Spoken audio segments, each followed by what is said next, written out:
l'application de la loi. Les politiques de sécurité ou bien les bonnes recommandations qui permettent d'augmenter le niveau de maturité, notamment ce que Ndeye a eu à partager avec vous, et derrière aussi de suivre le système, de surveiller le système en temps réel pour réagir. Le but, c'est de vous faire découvrir donc, les métiers de la cybersécurité. Le domaine où nous sommes, c'est un domaine très évolutif et compétitif, effectivement. Donc il faut toujours faire de la recherche pour ça. C'est ça que j'ai compris. Donc j'ai eu mon bac au lycée de l'État, bac S2. Après le bac, j'ai intégré l'UCAD, le département mathématiques et informatique. Donc c'est ma formation à la base. J'ai fait un master cryptologie, sécurité et codage de l'information en 2004. Donc, et depuis lors, je suis dans cette prison dorée, donc dans la cybersécurité, et je n'arrive pas à m'en sortir et je n'ai aucune envie d'en sortir. Nous tous ici déjà, nous avons été capables de mettre en place un comportement, le fait de réconforter notre petit frère, en ayant deviné, inféré son état d'esprit, il est triste. On a inféré ses émotions à partir de ses pleurs et en fonction de nos expériences, nous avons émis un comportement, le fait de le réconforter. Là aussi, la maman n'a pas demandé d'eau, mais on lui apporte un verre d'eau. Tout le monde ici aurait fait la même chose. On ne lui aurait pas dit mais maman, tu te plains trop, maman, moi j'ai pas soif. On se lève, on va lui apporter un verre d'eau, même si ce n'est pas une demande explicite. On a l'intelligence cartésienne, rationnelle, celle qui a défini depuis Platon et depuis Descartes ce qu'on a considéré comme la rationalité et qui a guidé le développement des sciences et techniques au XVIIIe siècle, au siècle des Lumières. On s'est dit que c'est comme ça qu'on a conçu ce que c'est qu'un être intelligent, ce que c'est des actions intelligentes. À un moment donné, on s'est rendu compte que ça ne faisait pas l'intelligence. Parce que quelqu'un qui ne sait pas prendre en compte le contexte, c'est quelqu'un qui n'est pas intelligent. Et quelqu'un qui ne sait pas déduire, parce que l'intelligence c'est aussi basé sur la notion de positivité, ça veut dire d'objectivité. Alors, et aller faire des inférences et deviner ce qu'il y a dans la tête de quelqu'un, c'est tout sauf de l'objectivité. Et pourtant, avec cet acte qui est considéré comme non rationnel et très subjectif, on arrive à opposer, à mettre sur place les comportements qui sont vraiment attendus dans ces situations. Dès qu'on parle d'informatique, qu'on parle de sécurité, généralement, beaucoup de gens pensent essentiellement à la technique. Donc, d'avoir de bonnes connaissances en réseau, de bonnes connaissances en système, ainsi de suite, ainsi de suite.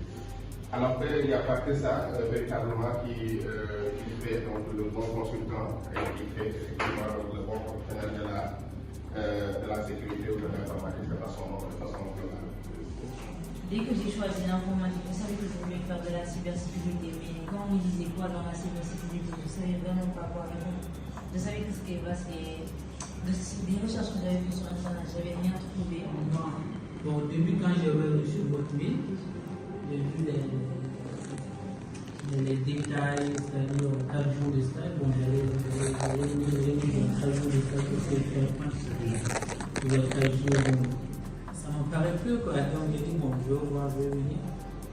Donc, premier jour, c'est bien passé. Et puis, le deuxième jour aussi, j'ai vraiment aimé apprécier la norme ISO 27001.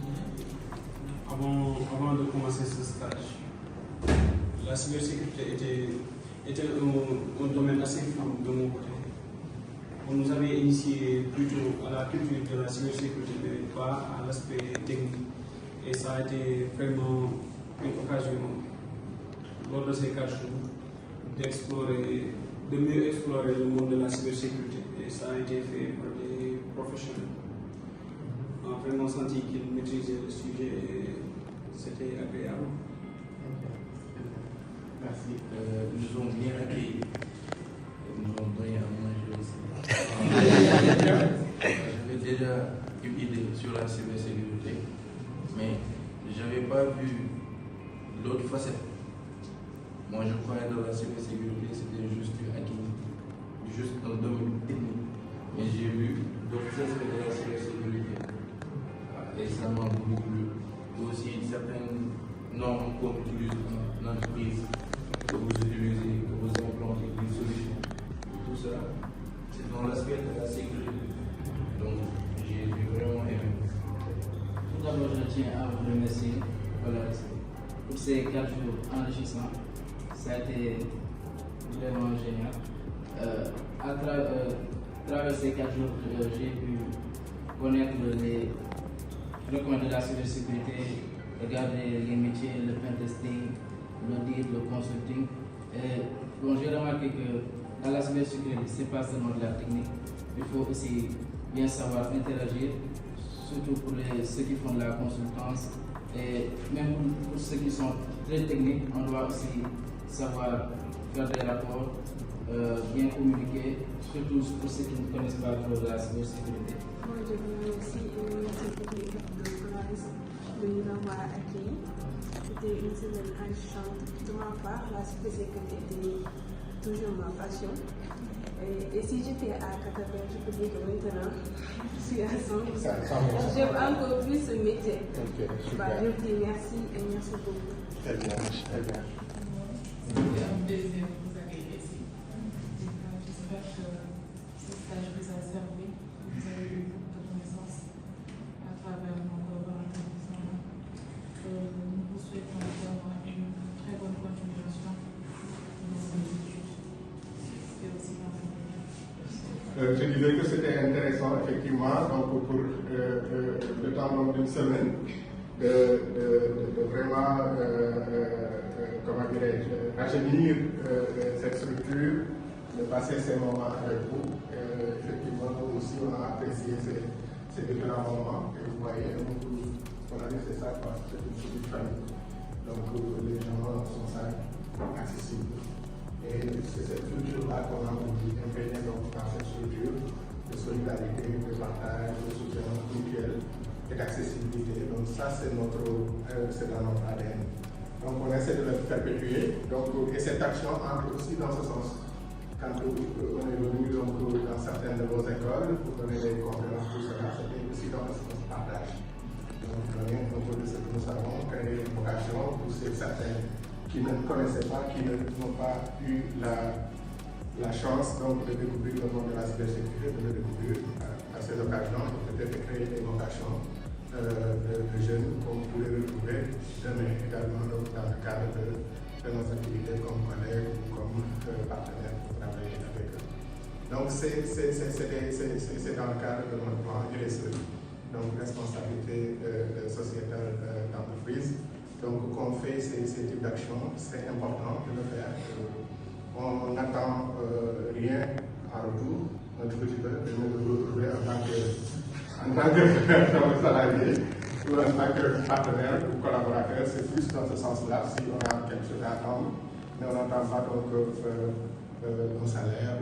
Voilà. Donc, c'est dans cette optique-là et de l'organisation de faire participer tout le monde dans de faire découvrir au maximum de jeunes, donc c'est de la cybersécurité qui sont à créer des vocations. On avait préparé donc des petites attestations juste pour remercier donc, de votre participation et peut-être aussi un petit cadeau donc, de fin de formation.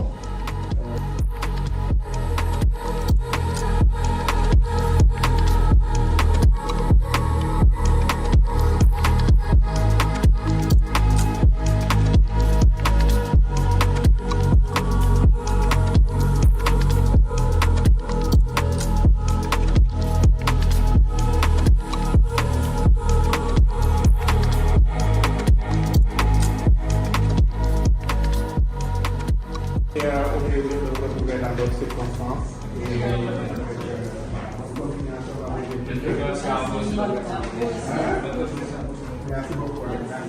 Merci. Donc l'année, on voyage,